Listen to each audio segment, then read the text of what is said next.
কেমন লাগবে বলো তো যদি তোমার ভালোবাসার মানুষটি তোমাকে কোনো কিছু না বলেই তোমার জীবন থেকে একেবারে গায়েব হয়ে যায়, তুমি জানতেও পারলে না যে সে কেন তোমাকে ছেড়ে চলে গেল।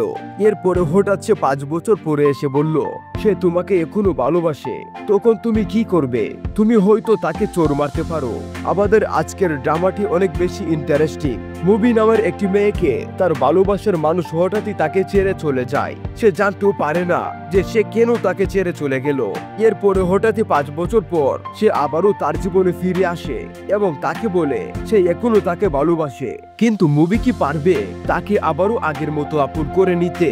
কারণ কোথায় আছে, ভেঙে যাওয়া কাজ যেমন জোড়া লাগে না, তেমনি ভেঙে যাওয়া সম্পর্ক আর ঠিক আগের মতো হয় না। তো এখনই আমাদের চ্যানেলটি সাবস্ক্রাইব করে রাখো। তো চলো আজকের এই আকর্ষণীয় ড্রামাটি শুরু করা যাক। শুরুতেই আমাদের দেখানো হয় ইয়ং নামের একজন ছেলেকে। সে বলে ছোটবেলা থেকে আমার একটি স্বপ্ন ছিল, আর সেটা হলো পৃথিবীতে তৈরি করা সব মুভি দেখা। আমি মুভি দেখতে অনেক বেশি পছন্দ করি, আর আমার এই স্বপ্ন পূরণ করতে আমার বড় ভাই সবসময় আমার পাশেই ছিল। এরপরে আমরা ইয়ং এর বড় ভাই জুনকে দেখতে পাই। ইয়ং সবসময় তার আঙ্কেলের শপ থেকে মুভির ক্যাসেট নিয়ে মুভি দেখতো। ইয়ং যখন অ্যাডাল্ট মুভির ক্যাসেট ধরতে যায় তখন সে বলেছি না এই মুভিতে হাত লাগাবে না, এটা বাচ্চাদের মুভি নয়। আর এভাবে মুভি দেখতে দেখতে ইয়ং একদিন বড় হয়ে যায়। এরপরে আমরা তার বন্ধু সিজন আর জুয়াকে দেখতে পাই। তারা ইয়ংকে বলছিল, আরে তুই কি সারা জীবন মুভি দেখবি? নিজের ফিউচার নিয়ে কিছু ভেবেছিস নাকি? তুইও ভবিষ্যতে এরকম ভিডিওর ক্যাসেটের দোকান দিবি? ইয়ং তখন কিছুক্ষণ চুপ করে থাকে আর ভাবে। এরপরে সে তার বন্ধুদের বলে, যদি আমি ফিল্মের দুনিয়ায় না যাই তাহলে ফিল্ম ইন্ডাস্ট্রির অনেক বড় লোকসান হয়ে যাবে, তারা একটি বড় ট্যালেন্টকে হারিয়ে ফেলবে। এরপরে আমাদের দেখানো হয় গল্প ফ্ল্যাশব্যাক থেকে রিয়েল টাইমে চলে আসে। আর তখন ইয়ং বলে, সেই দিন থেকেই আমি ঠিক করেছি যে আমি ফিল্মের হিরো হব, আর এভাবেই আমি শেষ পর্যন্ত এখানে চলে এসেছি। আর তখন আমরা দেখতে পাই এই সব কিছু ইয়ং মুভির ডিরেক্টর বা পরিচালকের কাছে বলছিল, আর ইয়ং এখানে ইন্টারভিউ দেওয়ার জন্য এসেছে। তখন মুভির পরিচালক তাকে কিছু অভিনয় করে দেখাতে বলে। এরপর ইয়ং সেখানে তাদেরকে ঘুমানোর অভিনয় করে দেখায়, আর এটি দেখে পরিচালকরা তো অবাক হয়ে যায়। ইয়ং ইন্টারভিউ শেষ করে বাইরে চলে গেলে তারা তার সব ডকুমেন্টস ছিঁড়ে ফেলে দেয়।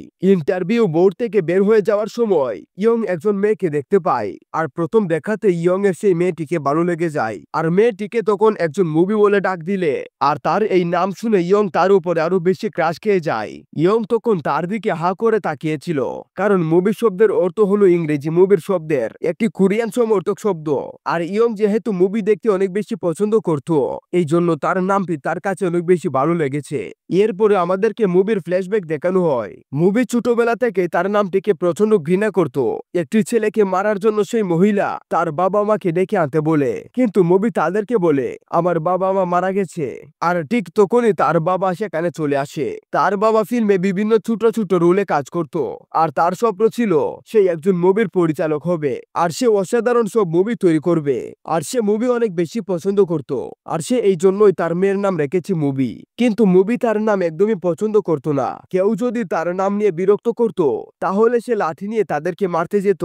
ছোটবেলায় তার জঙ্গু নামের একজন বন্ধু ছিল যে সব সময় অসুস্থ থাকতো। কেউ তাকে বাজে কথা বললে সে তার হয়ে তাদেরকে মারধর করত, আর এভাবেই তারা বড় হয়। এরপরে আমাদের দেখানো হয় সে বড় হয়ে যায়। একদিন স্কুল শেষে হঠাৎ তার কাছে একটি কল আসে, আর সেই কলে জানতে পারে তার বাবা কার অ্যাক্সিডেন্টে মারা গিয়েছে। আর এই সময় মুভি ব্যাকগ্রাউন্ডে বলতে থাকে, আজকে আমার কথাটি সত্যি হয়ে গেল, কিন্তু আমি কখনোই চাইনি যে আমার এই কথাটি সত্যি হয়ে যাক। বাবা মারা যাওয়ার পরে মুভি তার বাবাকে অনেক বেশি মিস করতে শুরু করে। এরপরে মুভি বলে, আর এভাবেই আজকে আমি এই পর্যন্ত চলে এসেছি। মুভি তার বাবার মতো শুটিং সেটের বিভিন্ন ধরনের কাজকর্ম করে থাকতো। আর মুভি তখন বলে, আমি আমার বাবার স্বপ্ন পূরণ করতে চাই, একটি অসাধারণ মুভি তৈরি করতে চাই। এরপরে আমাদের দেখানো হয় সিন বর্তমানে চলে আসে, আর ইয়ং বলে নামটি অনেক বেশি সুন্দর। এরপরে আমরা ইয়ং এর বন্ধুদের দেখতে পাই, তারা দুজনেই এখন রিলেশনশিপে ছিল। এরপরের সিনে আমাদেরকে ইয়ং কে দেখানো হয় যে শুটিং সেটে ছিল। সে শুটিং সেটে ভিলেনদের সাথে ফাইট করছিল।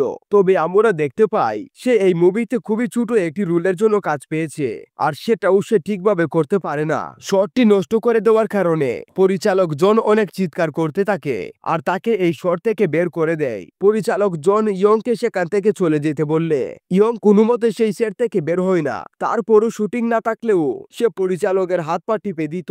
আর শুটিং সেটে ইয়ং সবসময় মুভিকে ফলো করত। মুভি খুব চুপচাপ এবং শান্ত প্রকৃতির মেয়ে ছিল। ইয়ং তখন মনে মনে বলতে থাকে সে হয়তো জানে না যে সে এখানে থাকা সবার থেকে অনেক বেশি আলাদা। আর মুভি বেশিরভাগ সময় কালো কাপড় পরে আর সে সবসময় চুপচাপ থাকে আর শুধুমাত্র একান্ত নিজের কাজই করে যায়।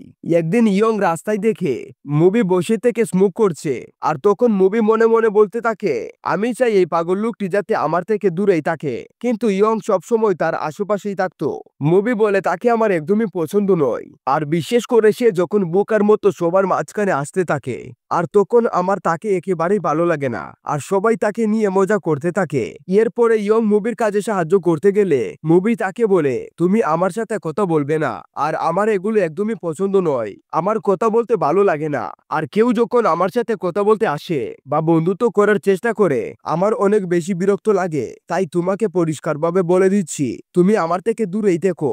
এরপরে মুভি বাসায় চলে আসে আর তার মাকে বলতে থাকে আজকে বাবার কথাই একটু বেশি মনে পড়েছে। তার মা তখন তাকে বলে কেন, কি হয়েছে? তখন মুভি তার মাকে বলে কারণ আজকে বাবার মতো একজন অদ্ভুত মানুষের সাথে আমার দেখা হয়েছে। এরপরের সিনে আমরা গিয়ে দেখি ইয়ং তার বড় ভাইয়ের সাথে বসে মুভি দেখছিল। এরপর ইয়ং তার ভাইকে বলে সে একজন মেয়েকে পছন্দ করে ফেলেছে। এদিকে আমরা জানতে পারি ইয়ং এর জীবনে তার বড় ভাই ছাড়া আর কেউই ছিল না। এরপরের দিনে আমাদেরকে শুটিং সেটে দেখানো হয় ইয়ং সেখানে মরার মতো পড়েছিল, আর মুভি তখন ইয়ং এর পায়ের সাথে ধাক্কা লেগে পড়ে যায়। তখন ইয়ং মুভিকে বলে শুটিং এর পরে কি তোমার কোনো প্ল্যান আছে? মুভি তখন বলে আমি ব্যস্ত থাকবো। ইয়ং তখন শুয়ে থেকেই বলে ব্যস্ত তো আমিও আছি, আর আমাকে ডায়লগ গুলো মুখস্থ করতে হবে। মুভি তখন বলে তোমার তো কোনো ডায়লগই নেই। ইয়ং তখন বলে তুমি এটি কিভাবে জানলে? তুমি কি আমাকে পছন্দ করতে শুরু করেছো নাকি? মুভি তখন কিছু না বলে সেখান থেকে চলে যায়। এর পরের দিন মুভি খাবার খাওয়ার সময় দেখে ইয়ং ছদ্মবেশে তার সামনে বসে থেকে খাবার খাচ্ছে। মুভি তখন তাকে বলে কালকে সিনেই তো তুমি মারা গিয়েছিলে, আজকে আবার এখানে কি করছো? সে তখন বলে আজকে আমি একজনের রোল চুরি করে নিয়েছি। আর ঠিক তখনই একজন লোক এসে ইয়ংকে টানতে টানতে সেখান থেকে নিয়ে যায়। রাতে বাড়ি ফেরার সময় ইয়ং মুভিকে ফলো করছিল। মুভিটি বুঝতে পারলে ইয়ং তখন বলে তুমি তো একা একাই যাচ্ছ, তাই আমি ভাবলাম তোমাকে একটু সাহায্য করতে আসি। মুভি তখন বলে আমার সাহায্যের কোনো প্রয়োজন হলে আমি নিজেই তোমাকে বলবো, তাই এখন তুমি এখান থেকে চলে যাও।